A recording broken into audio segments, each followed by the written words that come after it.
Hello বন্ধুরা, আজকে দেখাবো আস্তর লাগানো হাতাটা কিভাবে সেলাই করতে হয় তার একটু নিয়ম শেয়ার করছি আপনাদের সাথে। আর এখানে দেখুন আমি কিন্তু হাতাটার মধ্যে কিছু কাপড় জোড়া পড়েছিল।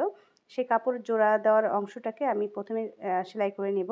আমি এখানে মেইন ফ্যাব্রিকের যে অংশগুলোতে জোড়া পড়েছে সেই জোড়া দেওয়ার কাজগুলো ১ম এ করে নিচ্ছি। যেকোনো পোশাক তৈরির ক্ষেত্রেই জয়েন্ট যদি কোনো অংশে পড়ে বা কাপড় লাগানো প্রয়োজন পড়ে সেক্ষেত্রে কিন্তু আপনারা আগে জয়েন্টের যে কাজগুলো সেগুলো আগে দিয়ে নেবেন। এই যে আমার এখানে জয়েন্ট দেওয়া হয়ে গেছে। এবার যে আস্তরের কাপড়টা রয়েছে সেটাকে আমি ১ম এ সেলাই করে নিব। আমি কিন্তু এখানে হাতাটাকে আ মুহুরির অংশটা ফিক্সড করে নিব না। মুহুরির অংশটা আলাদা থাকবে, দুটো পার্টেরই সেপারেট থাকবে। তাই আমি এখানে আস্তরের কাপড়ের মুহুরির অংশটাকে ১ম এ মুড়িয়ে নিলাম। এবার এই যে দেখুন মেইন ফ্যাব্রিকের ওপরে কিছু অংশ কাপড় আমি বাদ দিয়ে তারপর এই আস্তরের কাপড়টাকে সেট করে নিচ্ছি। আর এই যে কামিজের মতো করেই আমি কিন্তু আস্তরের কাপড়টাকে মেইন ফ্যাব্রিকের সাথে চারপাশ সেলাইটা আগে করে নিচ্ছি।